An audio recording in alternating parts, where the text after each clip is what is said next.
Welcome everyone to the Accelerants Thought Leadership Series webinar. Today we will be joined by guest speakers from AT Still University to present their experience integrating zero-based budgeting and responsibility-centered management methodologies at their institution. My name is Joanne Brunn, the CEO of Accelerant, and I'll be your moderator today.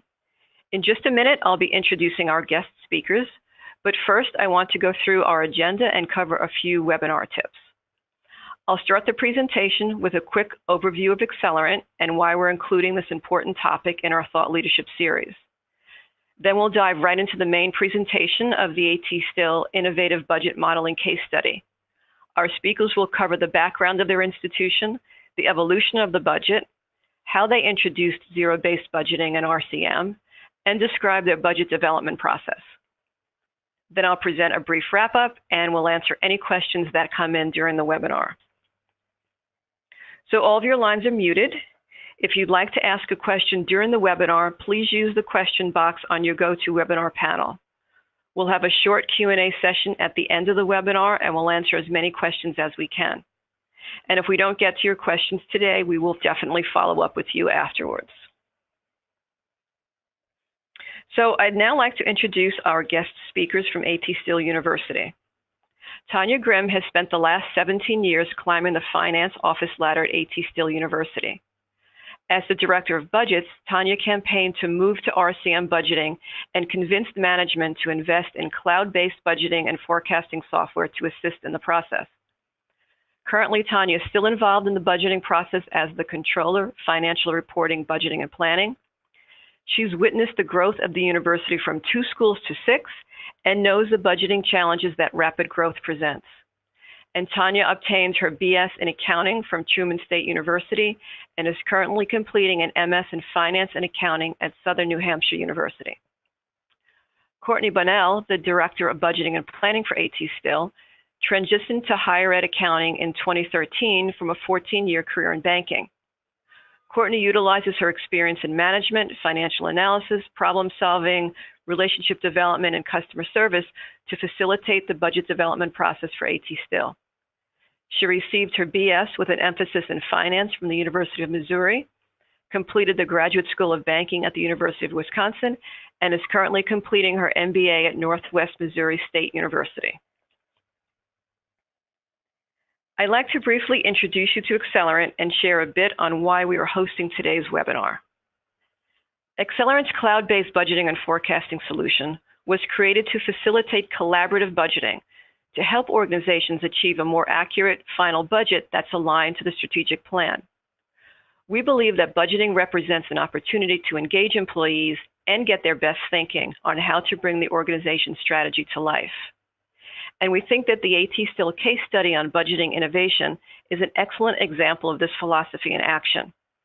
We're excited to share the story of successfully engaging so many faculty and staff in the budgeting process, and then to take it even further with the integration of RCM and zero-based budgeting methodologies. So without further ado, I will turn the presentation over to Tanya and Courtney. Thank you so much, Joanne. Okay, thank you. All right, so I'm Courtney Bonnell. I'm here with Tanya Grimm, and we're going to share with you a little bit about AT Still University and our story and the way that our budget model has evolved. First off, I'll start by telling you that AT Still University is the founding school of osteopathic medicine. We are a graduate health sciences university, and we are a privately held institution. I will give you a lot more information about our institution by the numbers here in just a minute. The key elements for implementing our budget process, I want to talk a little bit about at the 30,000 foot level. Culture is an imperative part of all institutions. We all have a culture, whether you're a corporate company or an educational institution. And I can tell you that in the beginning, our culture did not include much buy-in on the processes that we are talking about today. It was a fairly siloed approach between our different academic units. And so we had a lot of work to do in order to arrive at a point where we can all work together and move forward. For us, transparency was a major key to obtaining that buy-in. And in the words of our CFO, communication, communication, and communication are all very key. We are communicating with constituents at all levels of the university, vice presidents, deans, the president, the board of trustees, and the communication that we have going both directions to and from these entities really allows us to grow and develop as a university and has provided the momentum behind this process. One thing that we have had to do in order to make decisions is to identify priorities for the university. Accreditation and the strategic plan for us are our two main drivers. As we're talking to people at any level of the university, almost every time that there's an ask, a request, something that they would like to see happen, we have to revisit the ability and the way that it ties to the accreditation status of the university and the strategic plan to make sure that we're all moving forward in the same direction. This was huge. I mean, the ability to bring all of the people in the same room and start this train moving in the same direction has been imperative to the progress that we've made. We do have several tools in our tool belt. One of those is the zero-based budgeting tool that you're going to hear about a little bit later. I will tell you that we felt like taking the zero-based budgeting bull by the horns all at one time for our university was not an option. So we developed a 5-year cycle that has allowed us to take this in obtainable pieces, something that we can tackle a little bit at a time, and it's really helped us to grow and develop this process and to learn. There's been so much education happening at the department and school level, which we'll talk about in a lot more detail. The 5-year financial forecast in the past has been an outsourced process. We would send off data to a partner, and they would send us back a PDF document. And so what we've been able to do, and we're actually in the process right now as we speak, is to bring that process inside. It's now an in-house process that we're working on using the tools that we have available through Budget Pack. The RCM for us, Responsibility Center Management, is the allocation of university indirect costs or overhead. I know in some places that definition is a little bit different, but we do book the revenue to each unit, so we are not allocating revenue, we're booking overhead. And our goal is to make sure that each of our programs is sustainable by 2020. What that means is we would like for everyone to cover not only their direct but their indirect expenses by 2020. Right now, those indirect expenses are about 30% of the overall university budget, and we have developed a model that I think is very simple, hopefully simple enough that if it is valuable to you, we're happy to share somewhat of the outline with you as well. The other piece that has been pretty important in what we're trying to do and in moving towards this goal of sustainability and everyone being on the same page with the budget has been the budget contingency fund. When our CFO joined our team about 3 years ago, the university was able to cover, obviously, all the expenses with remaining dollars. At the end of the year, we had not spent every dollar that we had budgeted for, but that was a bit of a process that we would have found a lot more comfort in by actually putting the numbers on the books. So what we've done over the last 3 years, and we're not finished yet, is start to develop a true contingency that is a placeholder in the budget, which is a guaranteed bottom line. And so those tools are really imperative for what we're doing and the process that we're following here.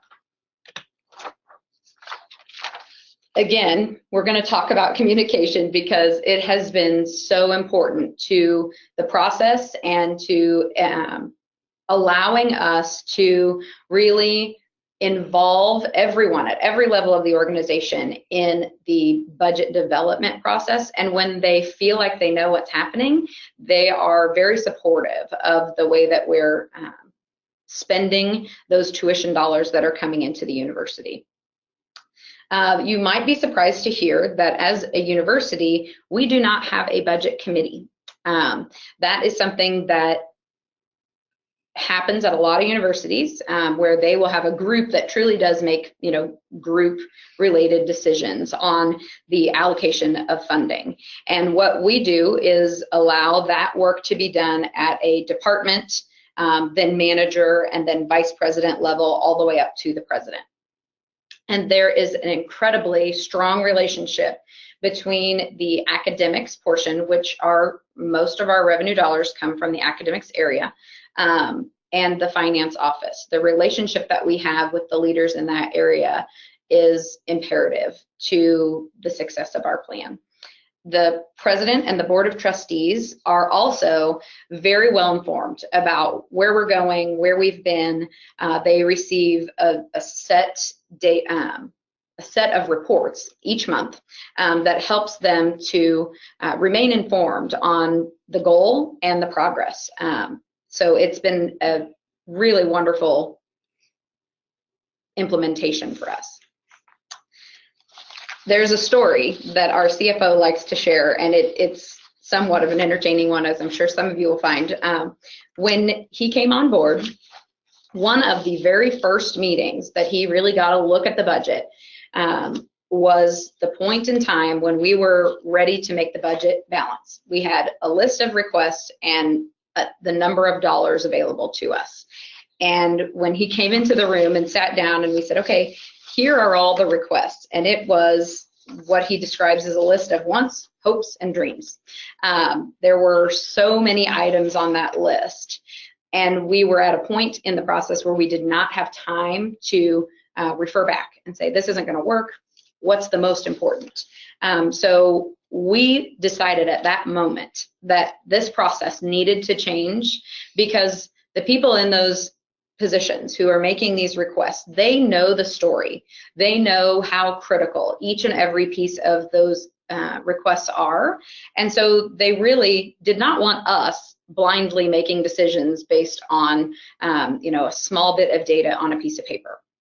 So we really did make a decision after our time in what we like to refer to as the war room about the direction that our budget process was going to go. And you may find yourselves in similar situations at different points in time. I'm going to share a little bit with you about ATSU. By the numbers, we are a 125-year-old university. We have 6 schools or colleges that are within the ATSU umbrella, 2 campuses, Kirksville, Missouri, which is a very small town in northeast Missouri, and Mesa, Arizona. We also have another physical location in St. Louis, Missouri, with a dental clinic. We are about $150 million in revenue. 90% of that is tuition driven, which is why we say that academics are really truly the driving force of this university. We have 8 clinics with over 100,000 patient visits, 154 departments, and 5,200 budget lines. We chuckle when we say that because I'm sure you all keep track of how many budget lines you're dealing with on an annual basis, but that it just helps to show you the depth of the numbers that we're working with. We educate approximately 3,500 students at a time.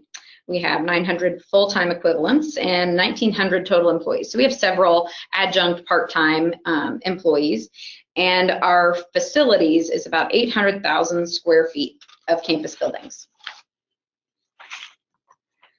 This org chart gives you a little bit of a preview of how we're set up as a university at the upper levels.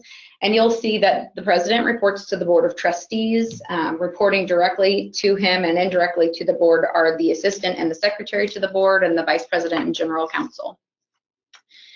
In addition to that, we have 7 vice presidents of the university that are each overseeing a different area. One of those being the senior vice president of academic affairs, who's over the 6 colleges that make up the academic side of AT Still University.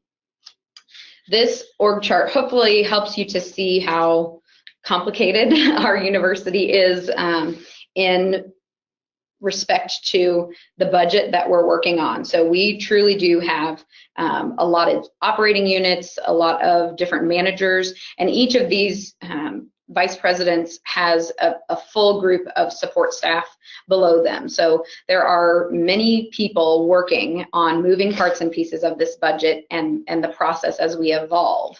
And I am actually going to turn it over to Tanya now to talk a little bit more about the evolution of this process. Hello. When we were strategizing about how to set up this presentation and who was going to take what parts, we decided that I would be the ghost of Christmas past and let you know where we started and how far we've come. I'm sure most of you, if you're joining this presentation, will see yourself at some point in this process if you're looking to make improvements like we were and still are. It's an ever-evolving process. The history here starts out about 5 years ago, but I actually want to go back a little further than that. For about the first 100 years of our 125-year history, we were only one college. We were a small graduate school. Therefore, the budgeting was fairly simple. It was all handled by the CFO because she had direct knowledge of the one school and the dean's needs and where that money needed to be allocated. She made all the decisions, or he or she over the years, I guess, made all the decisions on how to budget that money. And it was made even easier because there was no such thing as a strategic plan back then. Through the years, or through the last 25 years, we've had rapid growth. We grew by leaps and bounds from that one college to the 6, and finally in about 2008 it was decided that we needed dedicated budgeting personnel, and that's when I came on. Then we can fast forward to where this slide starts, about 5 years ago. At that point, about 5 years ago, all the budgets were completed using Excel. We just did across the board percentage increases. We did allow the movement between lines, but overall we were just doing a increase to each line. The budget process was not well defined, and the decision making was really confusing. No one knew who was really in charge of making these calls on where we needed to put our resources. The ATSU, the finance office, was attempting to make the decisions that really should have been being made by the deans and the other vice presidents.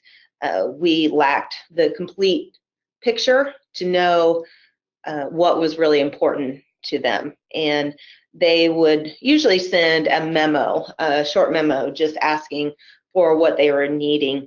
But again, we weren't having those conversations so that we knew the reasons behind why these needs were so important. The other confusing and troublesome area was that the budget was spread evenly throughout the year. So if there was an expense budgeted for $1,200, it was spread $100 each month. It allowed, when we would see a problem, we would usually write it off to a timing difference.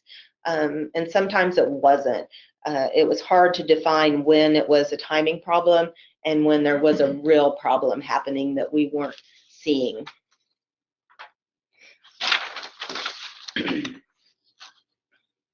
The next step in our budget evolution was the introduction of Budget Pack. And as a lot of you know, because you're users here, that it's a software that allows involvement starting at the departmental level. So the departmental managers begin the process to develop these budgets. and we are able, through the software, to provide access to users at all levels across the organization. That those departmental managers then own their budget, and they get to add the detail, they get to build the department level strategy, they get to have those conversations with their colleagues and decide where their department is going and what they're reaching for. We also use historical spending to project the monthly budgets in the line items. As you probably know that those monthly projections can be adjusted, but you're able to use historical information to get the timing right on those budgets.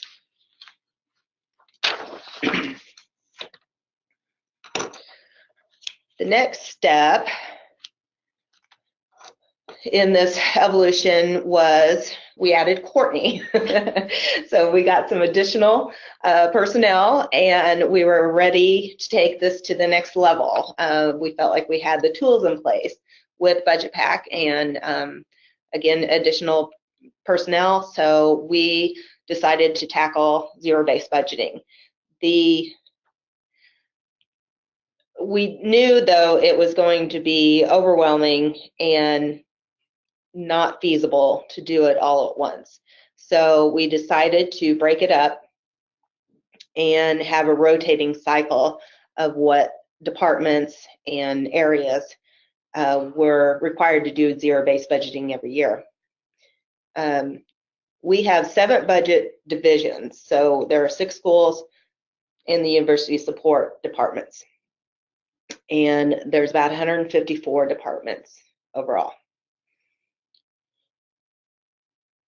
So we focused on having at least one school doing zero-based budgeting every year and one university support area.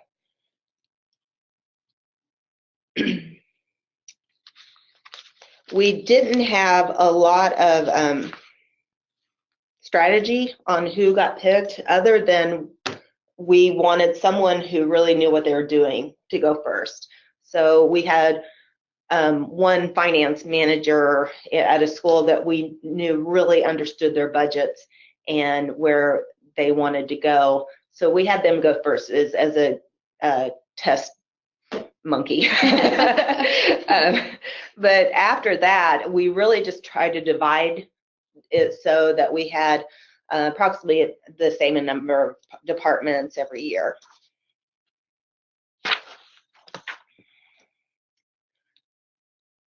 Okay, Joanne, we're going to turn it over to you for the poll. Okay, so we'd just like to poll our audience to see if your organization is currently using zero-based budgeting. If you are, definitely, or not, or partially, or some sort of hybrid, or whether you're not sure. So let's go ahead and let me launch that poll. And if you could just take a little bit of time to vote, and I'll wait till pretty much all of you have voted, and then we'll share the results. All right, so just give a few more seconds.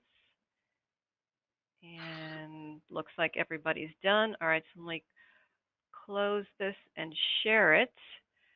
So basically, no and partially are tied at 38%. So, and then definitely yes, there's 17%, and I don't know, there's 8%. So most people, I guess most people are not doing it or have some sort of approach. So I don't know if you want to make any comments on that, Courtney or Tanya. Is that what you expected? I think that it doesn't surprise me at this stage of the game. I know this is a hot button topic of conversation for a lot of budget managers trying to figure out the best way to implement zero-based budgeting. Mm-hmm. Okay. All right, so let's go back to the presentation.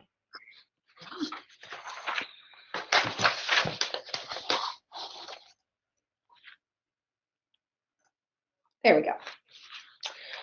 Okay, so this is just the chart we developed for this rotating cycle I just spoke about, for which schools and what support departments are implementing zero-based budgeting every year. And as you can see, some schools have more departments than others. So again, with our strategy, we were just trying to even that out as best as we could. What's interesting to note is that we are not through the first round yet, but we are really excited for this to begin again. We have so much more knowledge, and the users have so much more knowledge of what they're doing now. And once the information is in Budget Pack, it's so easy to keep it up every year and to keep bringing it forward that this process will not be as intimidating when it comes back around to these schools and departments next time.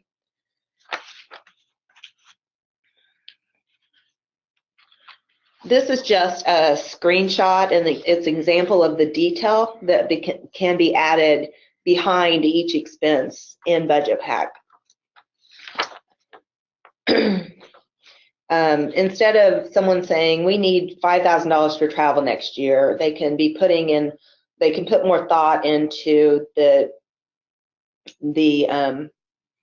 trips they actually need to budget for. And then it makes them think more strategic when they make their choices. Instead of just putting a chunk of money in and we'll decide later how we spend that, they're thinking ahead in the best ways to use what's always limited resources.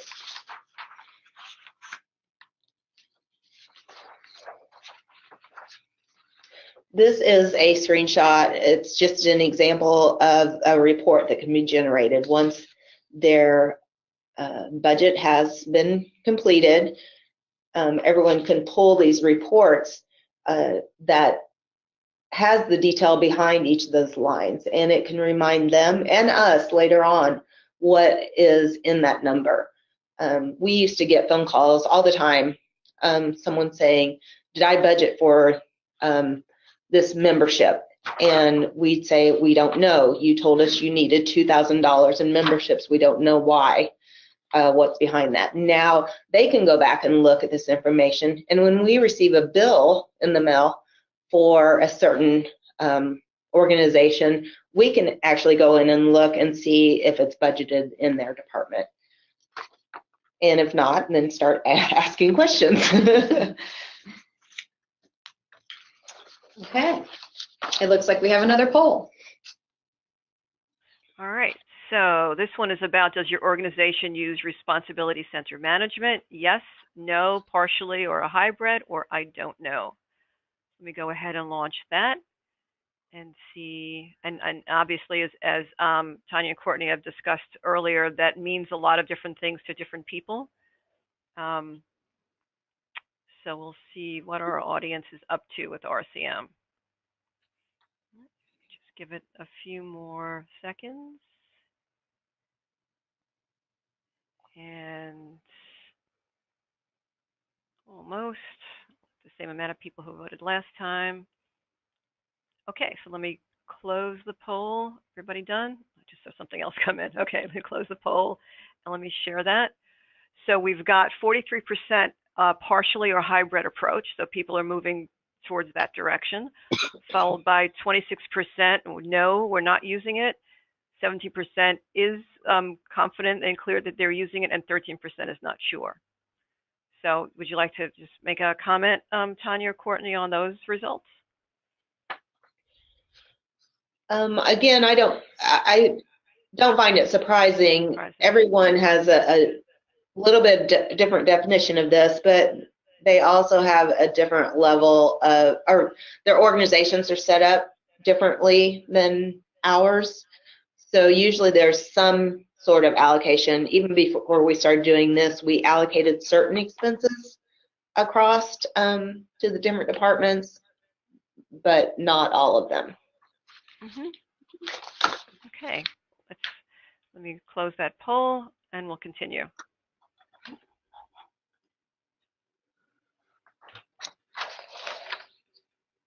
Okay, so we have been trying to move towards responsibility center management for quite some time. again, it seemed a little overwhelming. Even the term sounds really fancy, and it wasn't until we just took a step back and looked at. It was more of a it was simpler than we had been making it. So we have decided that each dean at each of our schools would be responsible for covering the university support expenses by the year 2020. And so we gave them plenty of time and have introduced this topic to them over the last few years.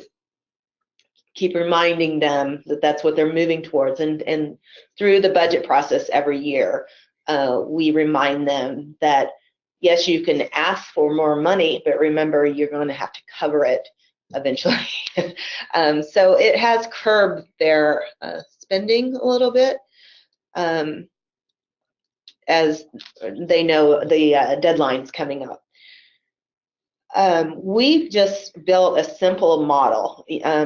Using Excel, we went by department. So every university support department, we came up with a not a very detailed way, but some methodology to allocate those expenses for that support department to the schools. So for example, we decided that human resources expenses should be based on the number of employees. We decided in each department, we decided that admissions expenses were based on the number of applicants for each program. And the library would be allocated based on the number of students.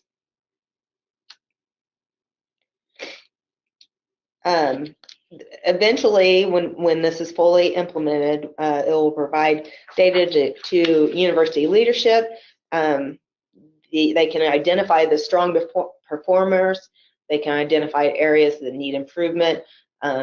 It will be helpful in making decisions on what programs to strengthen, what programs to cut back on, and where we need to invest more resources.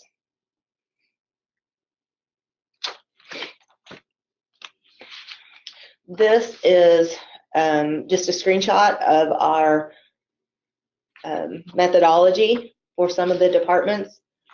You can see some of them are as simple as dividing by 6.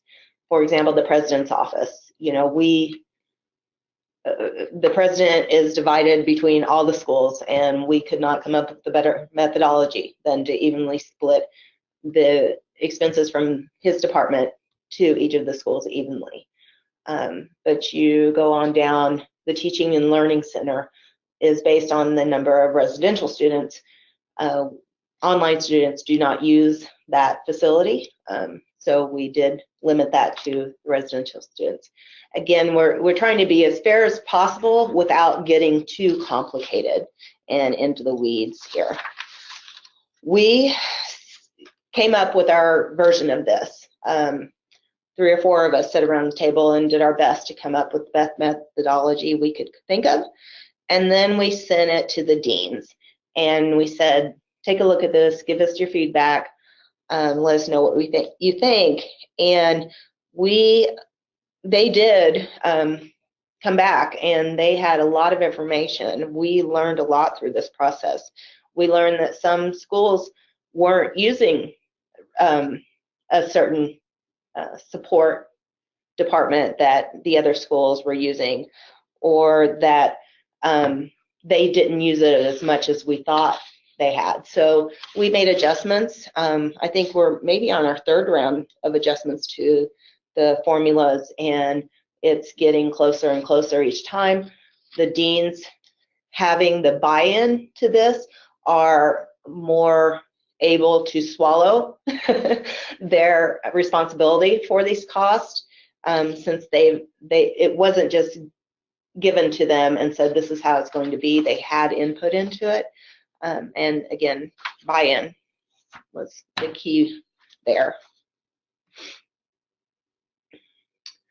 The next step in our budget evolution was the 5-year forecast. And this kind of went along with our strategic planning. Back when we started that, I think we're on our third round of our second round maybe of 5-year strategic planning. But of course, this is just the financial aspects of that, although it's tied together. We do a 5-year forecast. We have in the past contracted that out through another organization. When we got they had a very elaborate system to project and forecast this information based on the historical information we gave them. However, we received the information in a PDF, and at the moment we received it, it was outdated.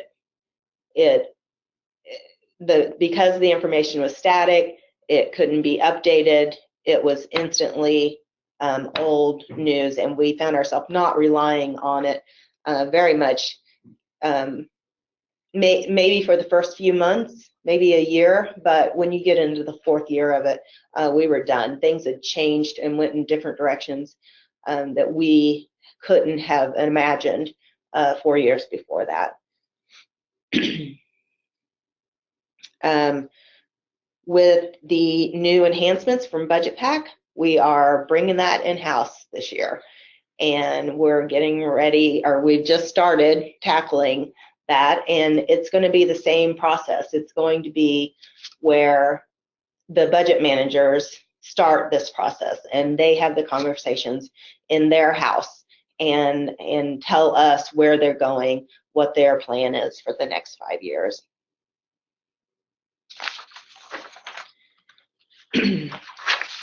This is just a screenshot of the 5-year forecast in Budget Pack. As you can see, historical information is brought in. Budget Pack then can forecast that for you. You can adjust those percents if you know there's going to be a big swing in year 3 because of whatever you're bringing on. You're adding a class size to the class size, or you're bringing on a new program. You can make those adjustments, but there are formulas built in to forecast based on historical information. And now I'm going to turn it over to Courtney.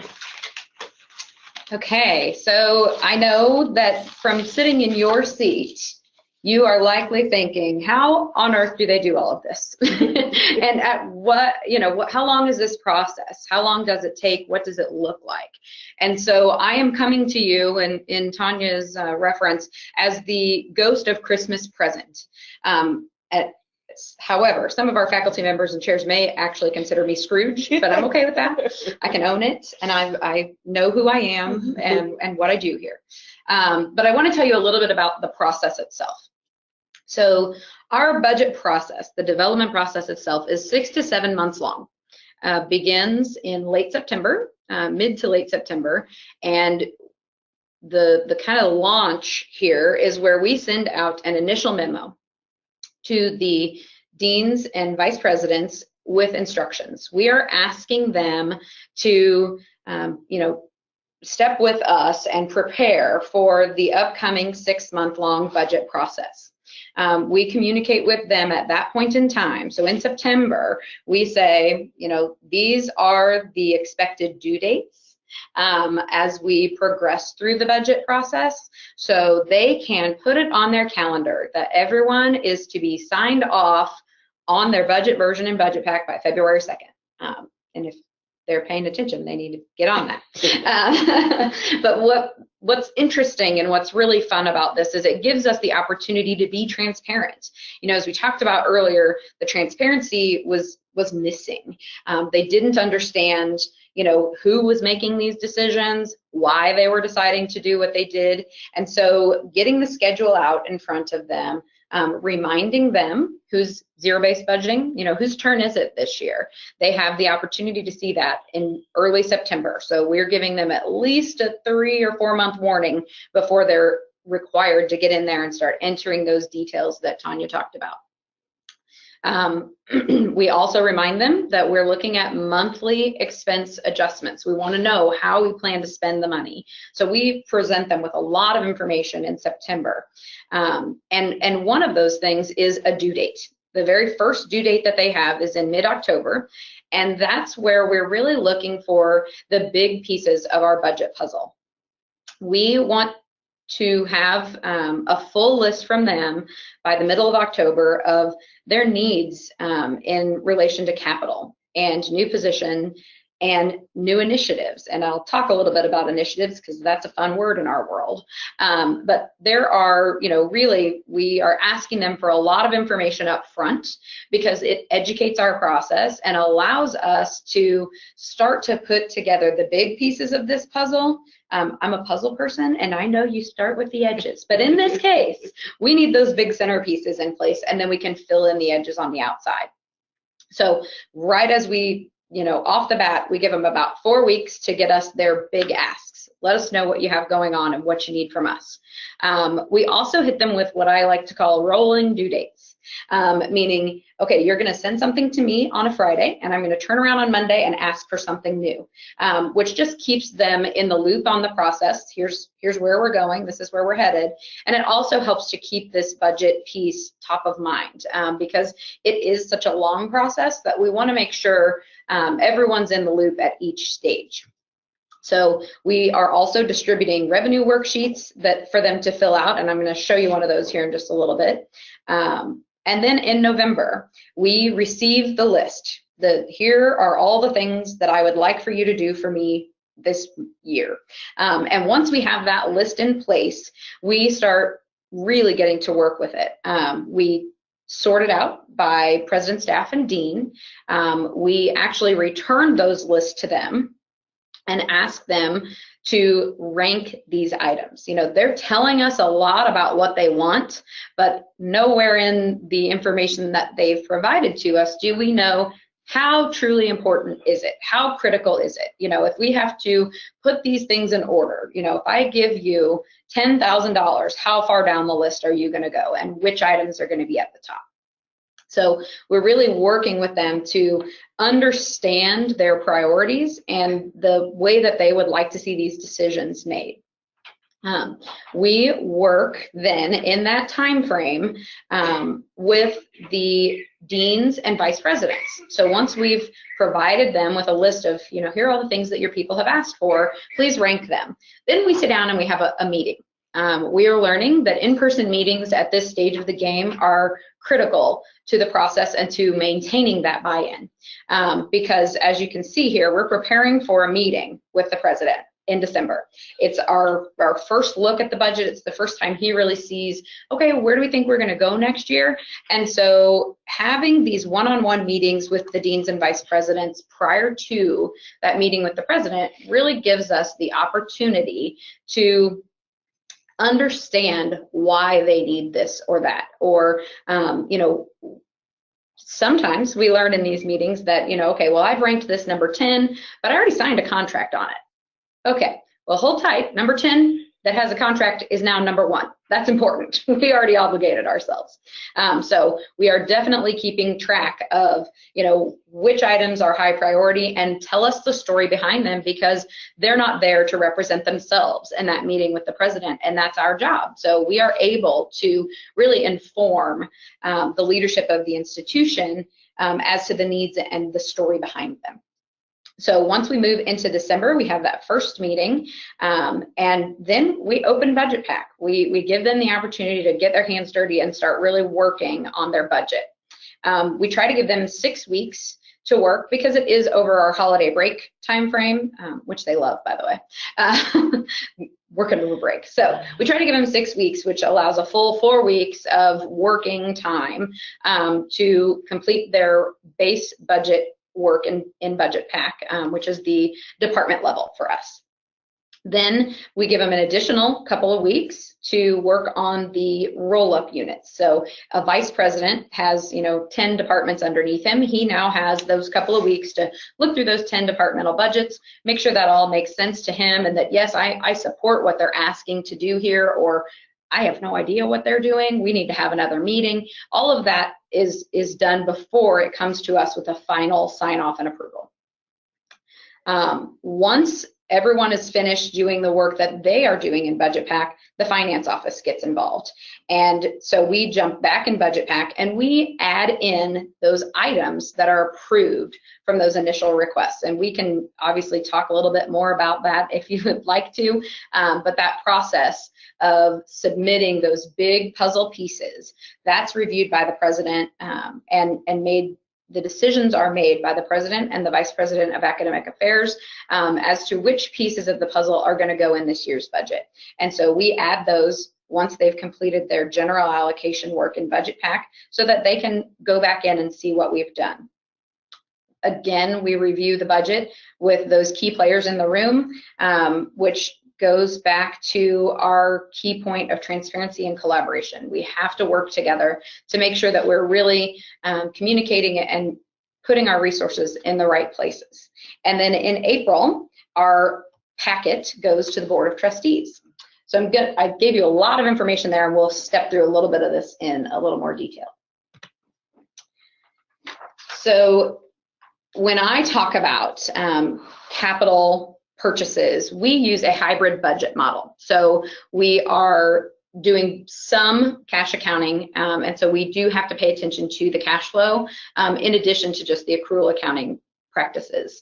And the capital is a big piece of that. We do ask for the units to let us know what types of capital needs they have.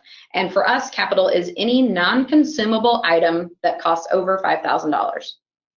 So they have that definition. They know exactly how to determine if something is or is not capital. And so they are submitting that information to us early in the process. The new positions are, in our world, we define that as an upgrade or request for a brand new position. And the request is to include a job description, an estimate of the benefits, and the appropriate grading and range data from human resources. So we don't end up getting just I need a faculty member. We get a lot more information, which educates the process. And then initiatives. Initiatives is one of our favorite things, and I kind of joked about this earlier because it's so all-encompassing. And I'm going to tell you a little bit about our definition, and I think you'll understand how we're really just trying to say, just give us all the information you have, we'll take it. So we say budget initiatives are changes in current processes that significantly impact the budget. Examples would be a new program addition, a change in process to implement a strategic initiative, the creation of a new department, pro forma updates, increases or decreases in revenue or expenses greater than $5,000 in one line, or any other institutional priority need not met in the current budget and not included in personnel and capital. So again, it's a bit of an all-encompassing, if you have something that you need that is not currently in your budget, please tell us about it. Even if this isn't the right box, fill it in, give us the information, and we will use that to educate the process and the decision makers at the university.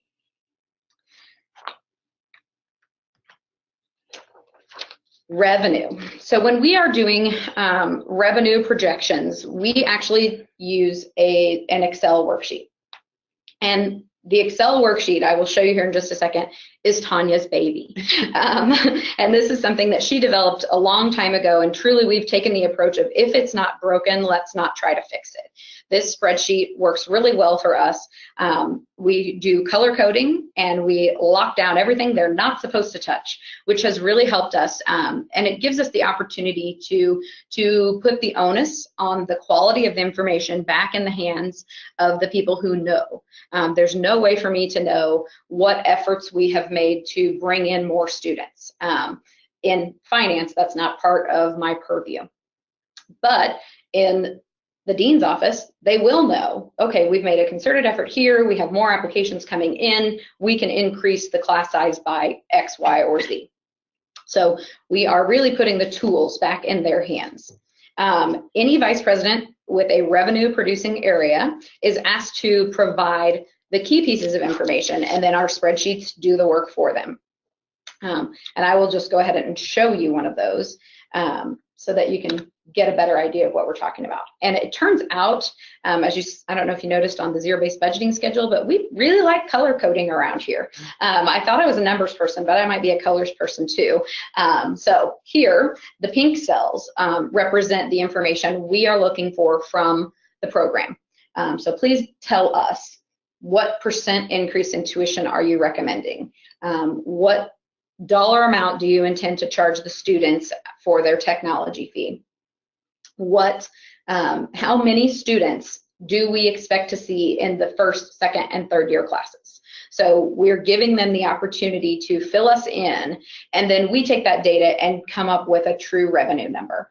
And so the pink cells are the only ones that we ask them to fill in, but it does turn out to be very helpful for us to give them all this information and the ability to really fill in those gaps for us. Behind the scenes, so the non-discretionary new monies, once we have those asks, so this is our capital, our new positions, and our new initiatives, once we have those asks, we start to work on the puzzle. And for us, the puzzle is the budget summary document. It is a document that lives and breathes, and we use it year-round. But for right now, at this stage of the game, we're getting a draft.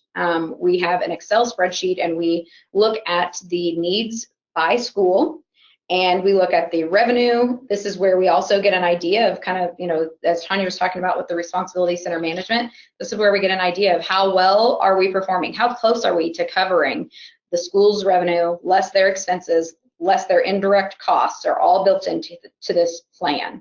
And we also cover the other big ticket items that aren't required on a department level. So salary increases, fringe benefit increases, those multi-level or multi-year commitments. If we have a program that started 2 years ago and we know that year 3 of their program requires an additional investment, we can put that in to this document.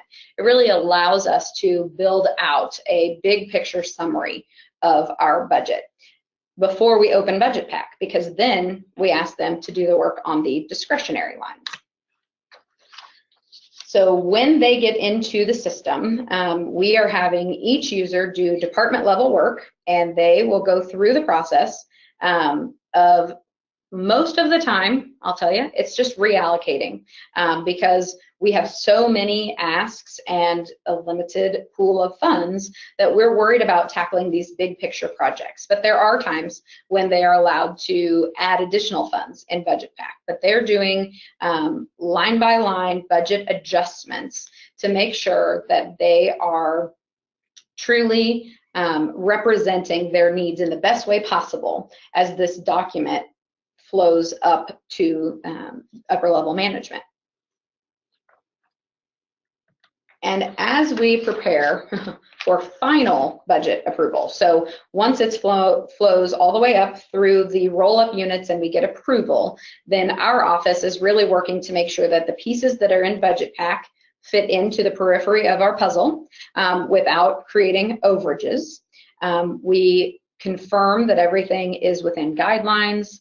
And I know everyone always follows all the rules, so this is never a big part of the process. That's a lie. So we do have to do a little background work usually, but we are preparing these documents to go in front of the board. Our board of trustees receives a lot of information from us so that they can feel comfortable that we're doing high quality work and spending our tuition dollars in the best way possible. And I'm actually going to just flip to the next slide to show you the summary, their table of contents. So they receive about a 10-page packet from us that has all of these documents included. We have a summary, the budget assumptions, the revenue, a summary of revenues as to this much of our revenue comes from this source, etc. Tuition rates, new positions, a summary of the initiatives. These are the big ticket items that we are approving in this budget. Salary increases, capital expenditures, and the allocation model. And after that, once we've got approval from the board and everything is in budget pack, ready to go, we'll notify our budget managers that your budget is now ready. You can access budget pack and should be able to tie from your current budget listed, the final, in this case it'll be the 2019 budget when we're finished. Your final 2019 budget should tie exactly to your budget reports as we launch the year. And we give them the opportunity to really make sure they're checking our work, and that way we're all on the same page as we finalize the budget. In conclusion, we want you to know that communicating and creating buy-in is essential for transitioning and growing your budget development process. Zero-based budgeting does not have to be done all at once, but allowing a rotating cycle gives you a great opportunity to allow 1 or 2 groups a year to deep dive into their finances, and gives them a balanced workload to keep from overwhelming anyone all at the same time. And responsibility center management models do not have to be overly complicated or implemented all at once. We're baby stepping into this. We will eventually get to the point where we are truly allocating all of our expenses, and we want you to know that it doesn't have to be so very difficult. Thank you so much. Joanne, I'm going to turn it back over to you. All right. Well, thank you so much. Let me get my slides back up.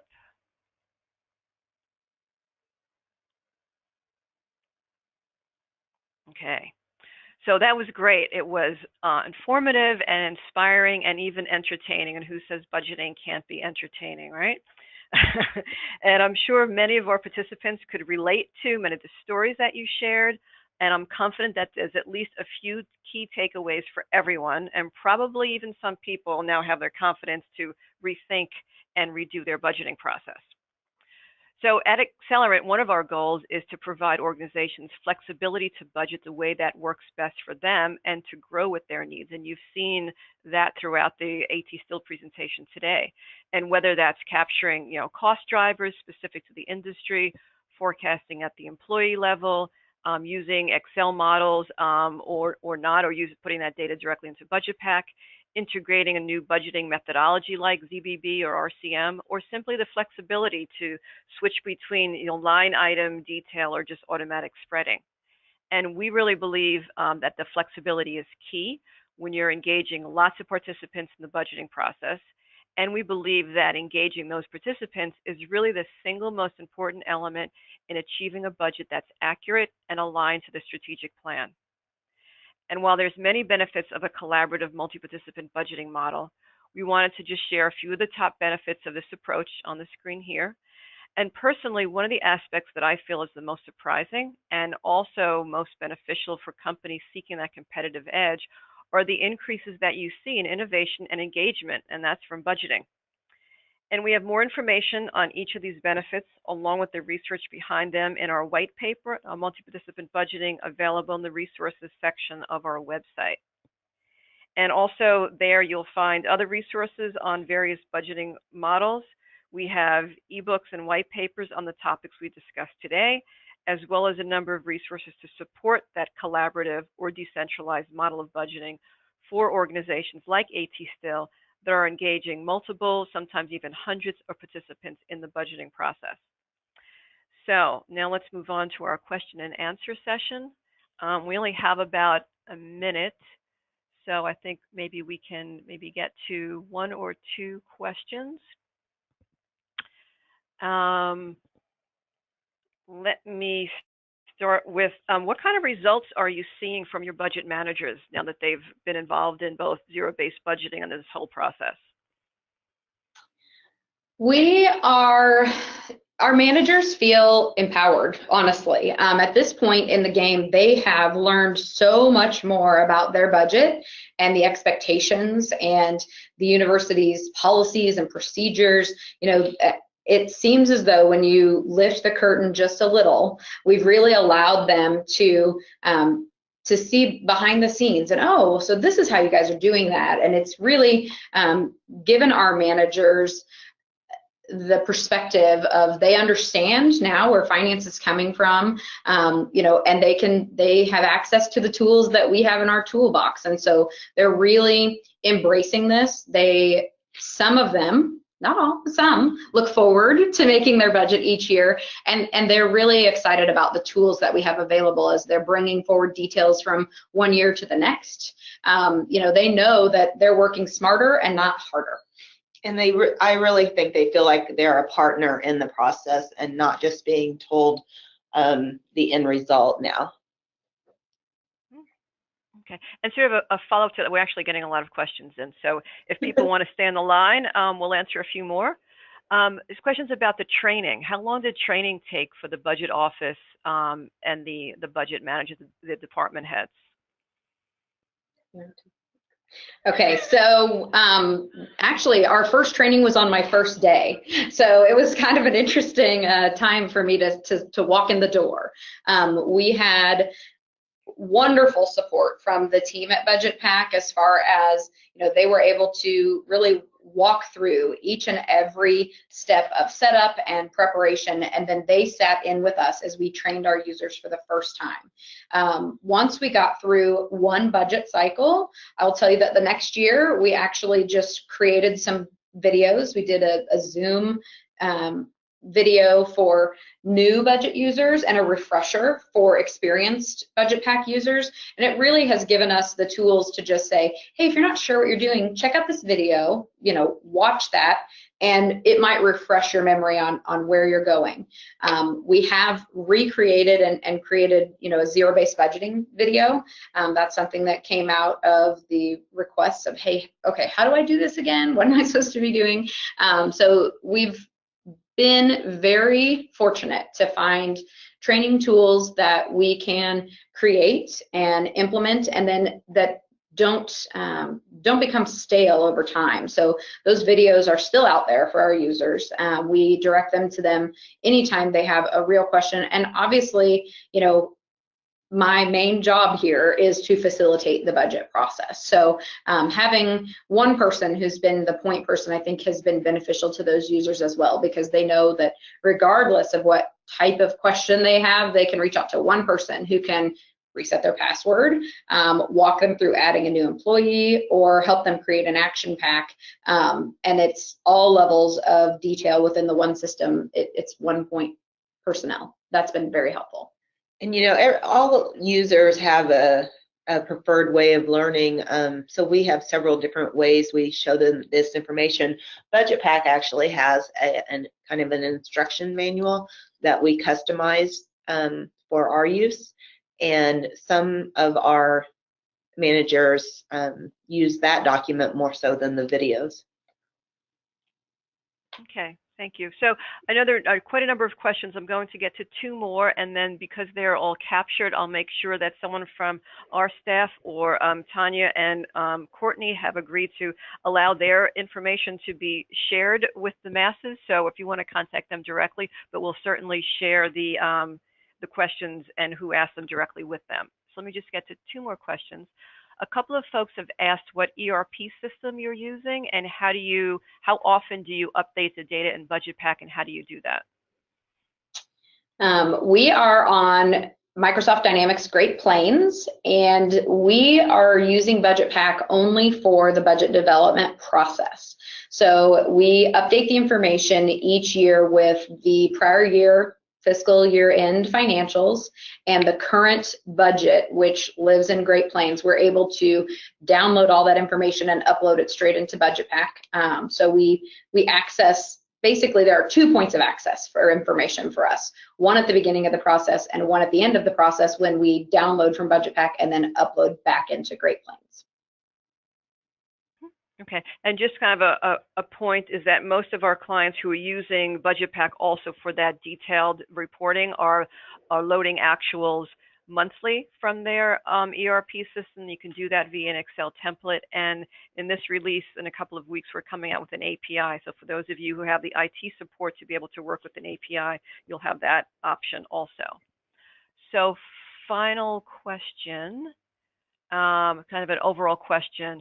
What have been the primary benefits of Budget Pack as you implement your new budget model?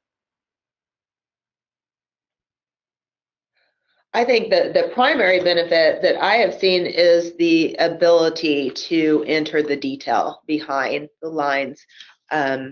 the individual budget lines.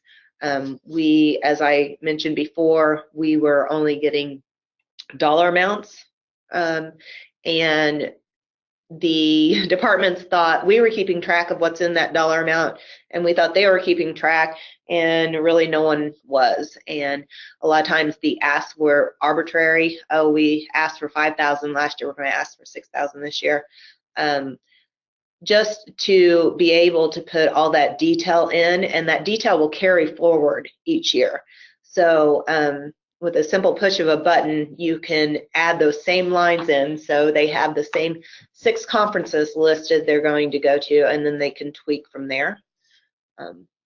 And I would say, you know, the transparency at all levels has been really, really beneficial. You know, when we were in the days of a memo or a simple Excel spreadsheet, it was typically, you know, the top manager in an area, the vice president even, was creating the ask list and sending it on. And this process has given some authority and some freedom for budget managers in the department level to truly, you know, make known their needs. And even if it's something that we aren't able to do right now, you know, as if something comes through, you know, we talked about those rules, and sometimes they do and sometimes they don't follow them, but there are often learning opportunities for all of us in those times where the rules aren't followed. When we receive an ask late in the game and it's too late for us to address it now, it may have been the only opportunity for that user to submit that information, and they aren't as familiar with the process as, say, the vice president level. So having that ability for people at all levels of the institution to really speak into what we're doing here has been really impactful. Okay, thank you. So we're quite over time, so I'm going to wrap up, but I promise that we will get back to everybody who asked a question. So we hope you enjoyed today's webinar, and thank you so much again, Tanya and Courtney. It was a fantastic presentation, really informative, really practical. And you can all contact us at info@accelerant.com if you wish to have a discussion about how our product Budget Pack can support budgeting innovation with a collaborative budgeting process in your organization. If you wish to contact either Tanya or Courtney, they have given their email addresses here, so you can contact them directly as well. So thank you everyone for taking time today to listen to our Accelerant Thought Leadership Series webinar on budgeting innovation at AT Still University. Thank you and have a great rest of your day.